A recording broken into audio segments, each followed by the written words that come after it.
ساتھ میں یہ عقیدہ رکھا جائے کہ جو امام ہوتا ہے وہ منصوص من اللہ نہیں ہوتا. خلافت کے طور پر بھی امام، خلافت اور چیز ہے، امام اور چیز ہے. اس دور میں معاویہ کے دور میں بھی امام علی علیہ السلام ہی تھے، امام حسن و حسین ہی تھے، معاویہ امام نہیں تھے، معاویہ خلیفہ تھے. اگر یہ مانا جائے خلافت اور چیز ہے، امامت اور چیز ہے، یہ دونوں لازم اور ملزوم نہیں، پھر تو جھگڑا ہی نہیں ہے. پھر تو ہم کہتے ہیں کہ حق علی کے ساتھ تھا، علی حق کے ساتھ تھا. جو بنو امیہ تھے وہ خطا پر گئے، ان کی خلافت کا جو آغاز تھا، ان کا جو اعلان تھا، ان کا جو دعویٰ تھا وہ حق پر نہیں خطا پر تھا، مگر وہ خطا اجتہادی تھی، وہ کافر نہیں تھے، وہ مسلمان ہی تھے. تو پھر جھگڑا ہی نہیں ہے. پھر بات سمجھ آئے گی آپ کو کہ اگر مولا علی کی اولادوں نے معاویہ کے ہاتھ پہ بیعت کی ہے تو انہوں نے یہ سمجھا کہ امام تو ہم ہی ہیں، امامت ہمارے پاس ہے، خلافت ان کے پاس گئی، اور وہ خلافت کے اندر ایک خلیفہ ہو کر کے اس سے کئی ایک خطائیں ہو سکتی ہیں، کئی ایک فیصلے غلط ہو سکتے ہیں، اس میں کوئی حرج نہیں ہے.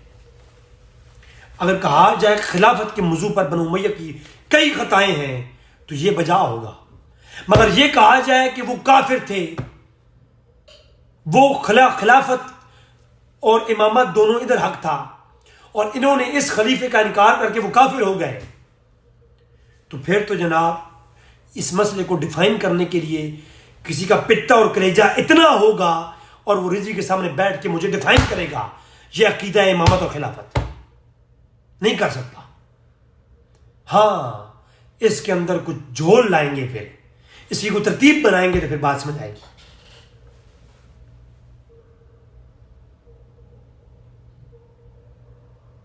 جس نے مولا علی کی امامت کا انکار کیا، حسن و حسین نے اس کی خلافت کو تسلیم کیا.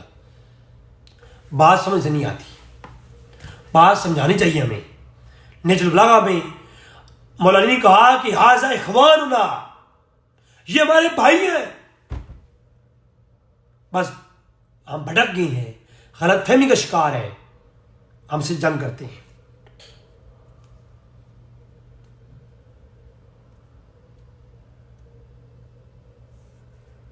اور شیعہ کا ایک اور عقیدہ ہے کہ امام معصوم ہوتا ہے، امام معصوم ہوتا ہے. امام حسن معصوم تھے، امام علی معصوم تھے، امام حسین معصوم تھے، معاویہ امام نہیں تھے، لہٰذا وہ معصوم نہیں، وہ ان سے خطا ہو سکتی ہے. تو معاویہ کے ہاتھ پر معصومین نے بیعت کی ہے. کیا خطا کاروں کے ہاتھ پر معصومین کی بیعت اور ان سے صلح کرنا جائز ہے؟ کیا معصومین کا ایک جو خلیفہ حق والا نہیں اور ایک امام نہیں، اور امامت کو تسلیم بھی نہیں کیا، جو امامت کو تسلیم نہ کرے اور منصوص من اللہ امامت ہے، جو اللہ کی جانب سے منصوب شدہ خلیفے کو امام کو تسلیم نہ کرے، وہ تو کافر ہو گیا. اور جو کافر ہو گیا اس کے ہاتھ پر معصوم شخص بیعت کرے. بات کو سمجھ نہیں آ رہی میرے،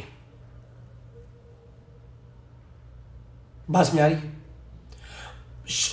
سنی کہتے ہیں کہ معصوم صرف انبیاء ہیں اور فرشتے جو ہیں وہ معصوم ہیں، جبکہ شیعہ کہتے ہیں نہیں، انبیاء بھی معصوم ہیں، ائمہ بھی معصومین ہیں. اگر ائمہ معصومین ہیں تو پھر وہ معاویہ کے ہاتھ پہ بیعت کیوں کرتے نہیں ہیں؟ اور جب معاویہ کے ہاتھ پہ بیعت کی، جو امام نہیں، جو خلیفہ برحق نہیں، ان کو تسلیم کیا، تو بڑے بڑے شیعان علی اور شیعان امام حسن و حسین نے یہ کہا، اے آر المسلمین، اے عز المسلمین، کہ اے مسلمانوں کو ذلیل کرنے والے حسن و حسین، اے مسلمانوں کے لیے آر بن جانے والے اور شرمسار بن جانے والے اور مسلمانوں کو ذلیل کرنے والے حسن و حسین. یہ لفظ موجود ہے شیعہ سنی کتابوں میں. تو لوگوں نے امام معصومین کو ہی برا کہنا شروع کر دیا.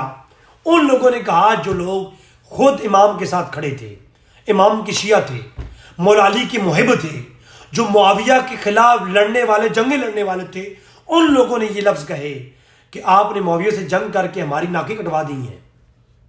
تو کیا یہ جو خطا شیعہ، علی کے شیعہ اور بڑے بڑے شیعہ کے نزدیک امام حسن نے یہ بیعت کر کے ایک معصوم امام نے خطا کی ہے؟ آگے چل کے یہ دلائل بھی دوں گا. میں فقط آج آپ کو بیسک امامت کے کانسیپٹ اور اس کا تعارف دکھا رہا ہوں، دلائل آگے آئیں گے.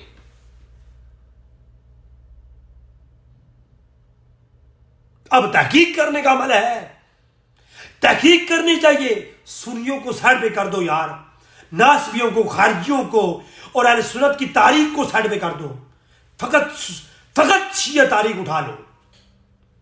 آپ ایک ٹائم کے لیے یہ سوچو ہمارے سامنے صرف قرآن ہے.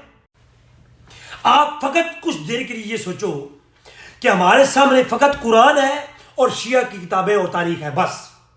آپ ایک ٹائم کے لیے یہ سوچو کہ دنیا سے اہل سنت کا نام ختم ہو گیا، ان کو سیر بھی کر دو، ان کا ذکر ہی چھوڑ دو.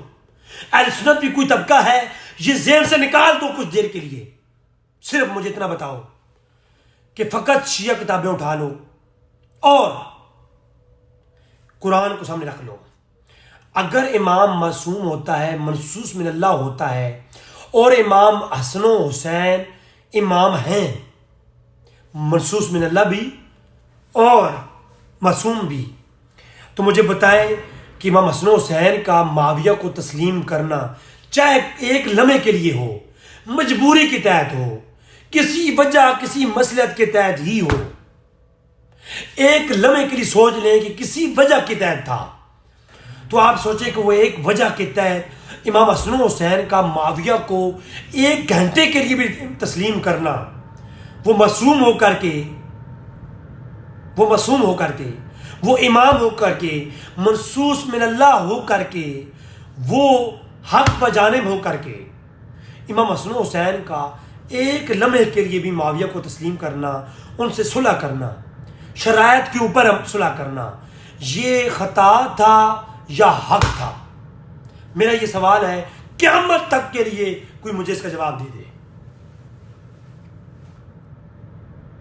بس مجھے اتنا جواب چاہیے کہ بنو امیہ کے ساتھ آل بیت اطہار کے اور علی کے بھائی کا معاویہ کے ساتھ کھڑے ہونا، امام حسن کا معاویہ کے ساتھ صلح کرنا اور لاکھوں دینار تحفے لینا، مجھے یہ بتائیں یہ عمل امام حسن حسین کا خطا بھی تھا یا حق تھا؟ مجھے فقط صرف اس بات کا جواب چاہیے، اس پہ تحقیق کریں. علی نے معاویہ سے جنگ کی، صلح نہیں کی، حسن حسین نے صلح کر لی.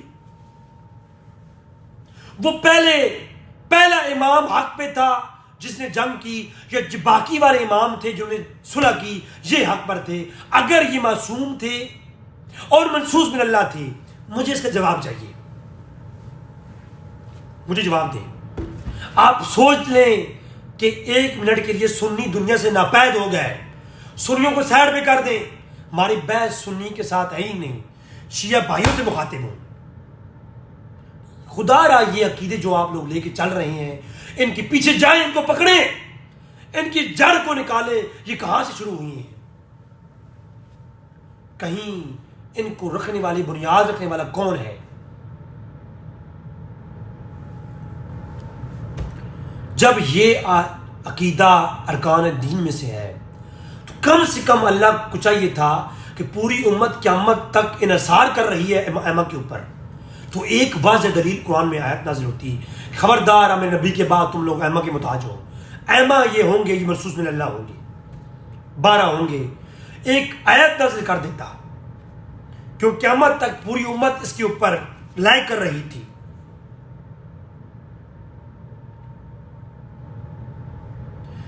کوئی ایک اللہ کے نبی حدیث بارے فرما دیتے، آخری خطبے کے اندر کہہ دیتے، دیکھو میرے پیاری امت، میں تمہیں چھوڑ کے جا رہا ہوں، تمہیں آج بتا کے جا رہا ہوں کہ میرے بعد جو خلیفہ ہوگا یہ مولا علی ہوگا.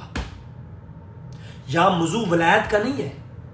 اب کوئی ولایت کو لے کر کے امامت کے موضوع اور اس عقیدے کو ڈسکرائب کرے، نہیں. وہ ولایت، وہ امامت کی آیات کریمہ، اور یہ ولایت کی حدیثیں، یہ تو بظاہر ان کے اوپر میں بحث کروں گا، میں ایک ایک دلیل جو شیعہ کی طرف سے آتی ہے میں سامنے رکھ کے، اسی لیے میں نے یہ 5-6 آیات پڑھی ہیں پہلے، میں شیعہ کی سارے مطالعہ کیا ہے میں نے ان کے دلائل کا، ان کو میں ایک ایک کو سامنے رکھ کے نا میں اسے بحث کروں گا، وہ آگے گفتگو آئے گی، غدیر خم کے مقام کی حدیث کے اوپر بحث کروں گا، میں قرآنی آیات کے اوپر جن میں امام کا ذکر ہوا ان کے اوپر بحث کروں گا، وہ وقت کے ساتھ وہ بحث آئے گی، مگر کوئی ایک واضح دلیل نہیں جس میں یہ کہا ہو میرے بعد 12 امام ہوں گے اور پہلا امام علی ہوگا،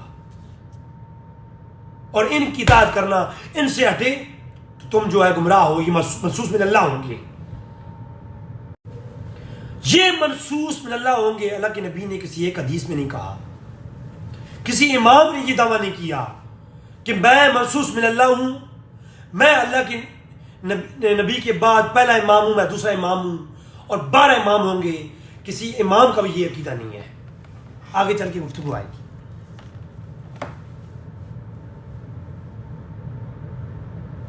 او جی نہیں، وہ تو اللہ کے نبی حدیث کرتاس کا ذکر کرتے ہیں کہ اللہ کے نبی لکھوانا چاہتے تھے تو عمر فاروق نے کہا کہ قلم روک لو، ہے جی ہمارے لیے قرآن کافی ہے، لکھوانے نہیں دیا گیا۔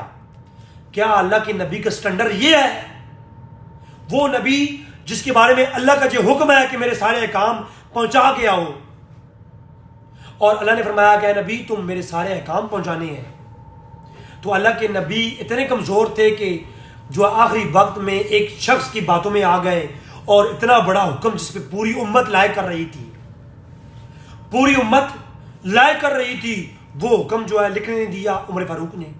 ہم حدیث کرتاس کے اوپر تفصیلی بحث کریں گے، وہ حدیث کیا ہے، اس میں کیا ہے کیا نہیں، وہ ہماری گفتگو آگے آئے گی، فقط میں یہاں ٹچ کر رہا ہوں۔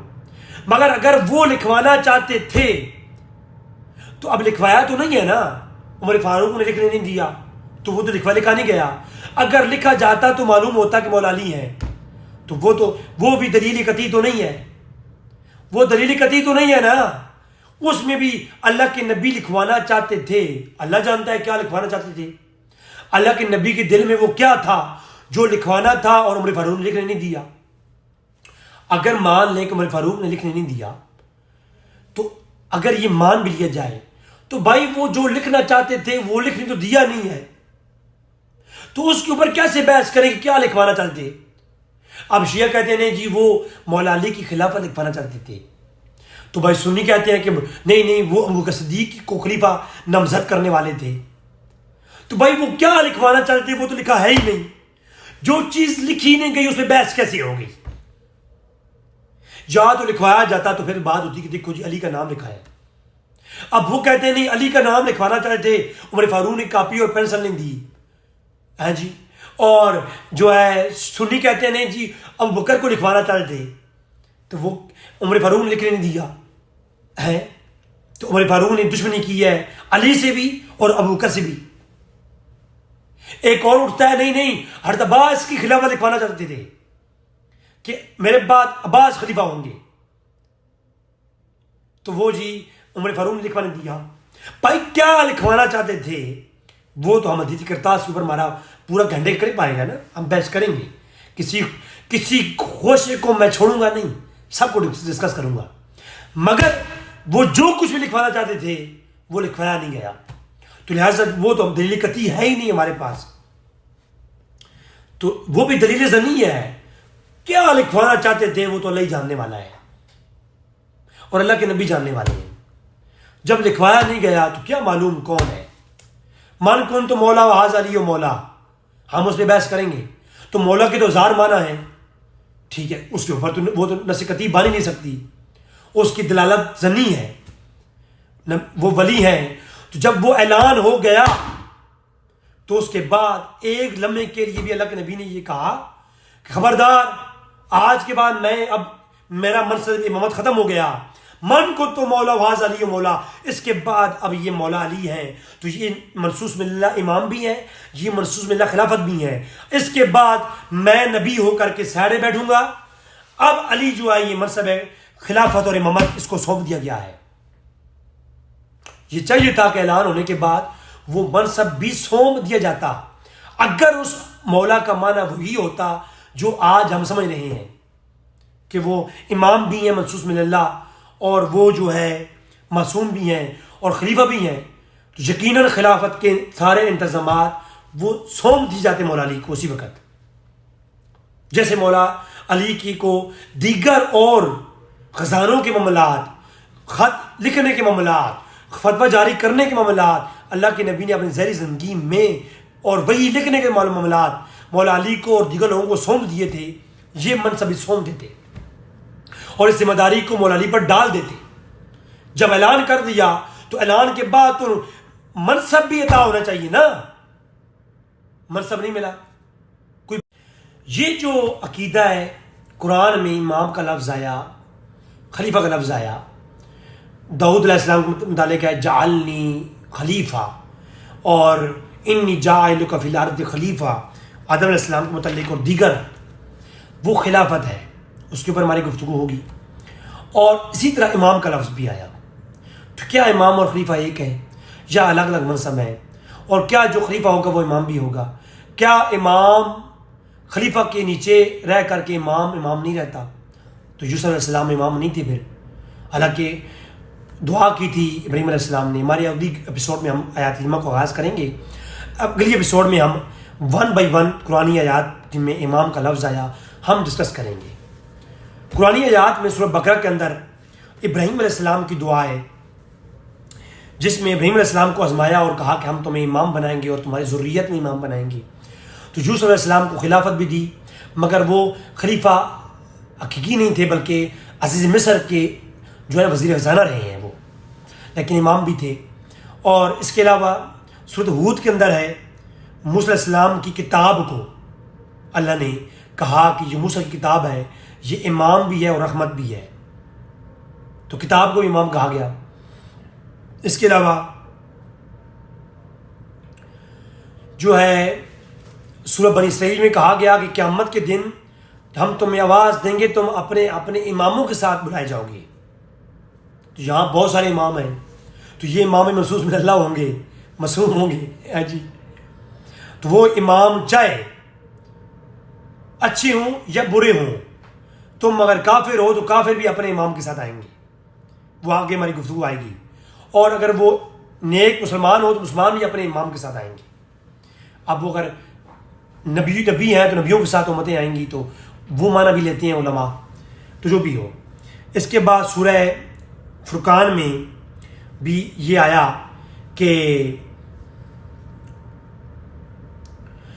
جتنے بھی متقین ہوں گے ہم ان کو امام بنائیں گے.